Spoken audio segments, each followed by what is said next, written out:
Souley, merci beaucoup, c'est gentil. Avant de commencer à rentrer dans le sujet, je veux m'excuser auprès de ceux qui ont longtemps attendu dans les WhatsApp. Il y a femme qui est au WhatsApp répond.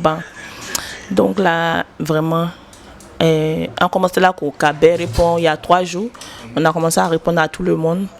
Et puis, on va répondre à tout le monde, Inch'Allah. Merci pour la patience.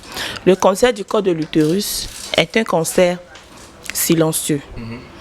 Il y a beaucoup de cancers, mais c'est le seul cancer où on sait précisément la cause. C'est un cancer qui touche les femmes. Uniquement que les femmes? Oui. Il est vraiment très dangereux et redoutable. Voici un peu. Il est dû aussi au papillomavirus. C'est ce qu'il faut savoir du cancer de la femme. Mais du col de l'utérus. Ça se manifeste comment? Quels sont les symptômes? Comment tu peux savoir que tu as ça en fait? Ça se manifeste comment? Alors, c'est le cancer le plus sournois qui puisse exister. Parce que ce cancer-là, il ne se manifeste que dans les derniers temps. Sinon, il n'y a pas vraiment de symptômes. Les symptômes connus sont les saignements à répétition. Des personnes qui saignent en dehors des menstrues. Et puis aussi, comment je vais dire, même peut-être une béance du col. Ça veut dire à supposer que sinon, il n'y a pas vraiment. Des menstrues doivent venir par exemple en 5 jours, en 3 jours, en 4 jours. Et tu constates qu'après 15 jours, tu as des saignements. Exactement. Ou en dehors même de ça, ou soit les menstrues sont prolongées, ou soit en dehors même de ça, il y a les menstrues. Ou soit les femmes ménopausées aussi qui ont perdu l'habitude de voir les menstrues. Comme ça, sans crier, garde, les menstrues réapparaissent. Ce sont des symptômes. Mais généralement, vraiment, ces symptômes-là, quand ils viennent là, c'est que c'est pas bon. C'est pas bon.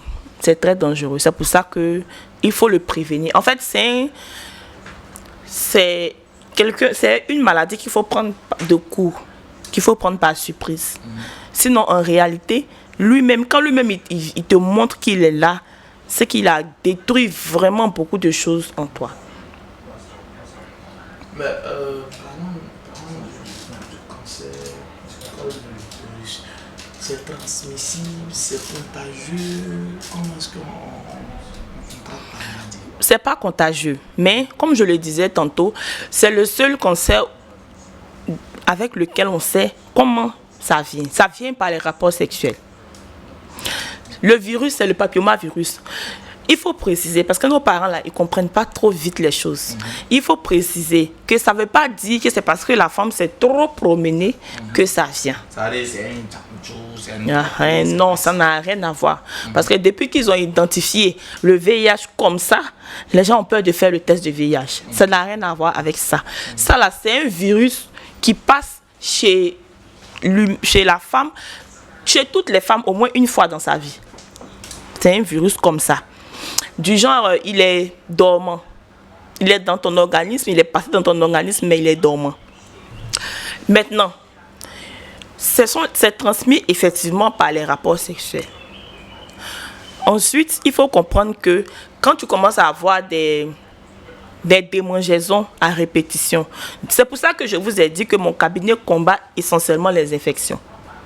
Parce que nous, on dit tout sauf le cancer du col de l'utérus. Le cancer du col de l'utérus n'a pas sa place en Afrique. Vraiment pas.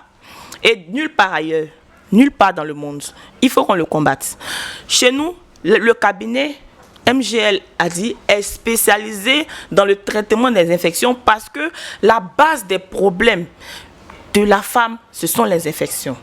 Et c'est par là aussi que le papillomavirus s'installe. Le problème avec le papillomavirus, c'est que c'est 15 ans après que lui se déclare. Ça veut dire si tu as ça en Voilà. 2002, c'est en 2017 qui se déclare. Il se monte. Voilà. Il s'ouvre. Voilà. Donc vous imaginez une maladie que vous avez traînée dans l'organisme pendant 15 ans. Ça veut dire qu'il ne t'empêche pas de faire quelque chose. Hein. Il t'empêche de rien faire. Dans certains cas, il peut t'empêcher de tomber enceinte. Mais sinon, dans la plupart du cas, le cancer du col de l'utérus ne t'empêche de rien faire. Tu vis bien, tu es à l'aise, tout se passe bien en fait. Mais en réalité, c'est un tueur silencieux parce qu'il prend son temps. Vous imaginez-vous un virus qui détruit toute ton immunité pendant 15 ans. Qu'est-ce qui va te rester quand il se déclare? Pratiquement rien. Et quand il se déclare, c'est la course à la montre. Généralement, quand il se déclare, on te dit non, bon, on te dit pas que tu as la phase terminale, mais on te dit que vraiment ce sera compliqué. Mais en réalité, quand il se déclare, tu as la phase terminale. Si tu as la chance, tu as la deuxième phase. Et la deuxième phase, même encore grave, parce qu'il faut aussi retirer l'utérus. Quand on enlève l'utérus, qu'est-ce qui reste à la femme?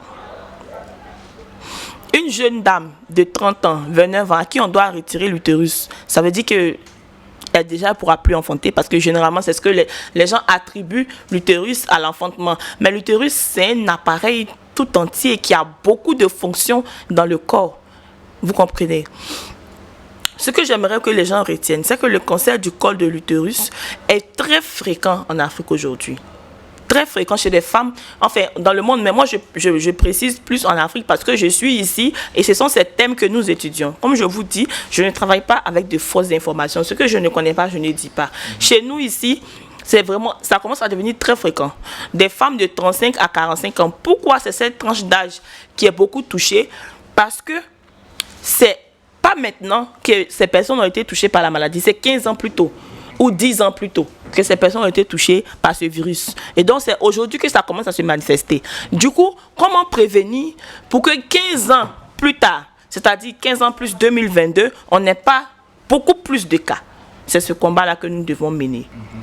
Aujourd'hui, en Côte d'Ivoire, le cancer du col de l'utérus est traité sans séquelles. C'est-à-dire qu'on peut guérir à 100% de ce cancer-là, aujourd'hui en Côte d'Ivoire. Pourquoi les gens doivent continuer à mourir? Même avant-hier, nous avons dû accompagner une dame. Nous suivions 3, parce qu'aujourd'hui, le drame, c'est que le CHU de Yopougon, qui était spécialisé en ça, est fermé. On est obligé de trouver des cliniques, des personnes touchées par là. C'est un phénomène très grave, mais les gens n'en parlent même pas, parce que les gens ne savent pas. Aujourd'hui, les personnes chez qui on référençait les femmes qui sont dépistées positives, c'était au CHU de Yopougon. Aujourd'hui, ce CHU est fermé. Il y avait un docteur, je ne sais pas si je pourrais le citer parce que je n'ai pas demandé sa permission, mais qui prenait, un professeur et un docteur, son équipe prenait très bien soin de nos femmes. Vraiment, ils ont fait un travail impeccable. Mais aujourd'hui, le CHU est fermé. Et donc, on a beaucoup de femmes qu'on a suivies, mais malheureusement qu'on perd. Parce que nous, on ne peut pas les traiter. Ceux qui peuvent les traiter sont dispatchés à travers Abidjan. C'est pas mieux de prévenir que de courir comme ça de gauche à droite pour essayer de rattraper les vies de ces femmes-là. Alors aujourd'hui, le dépistage se fait en Côte d'Ivoire.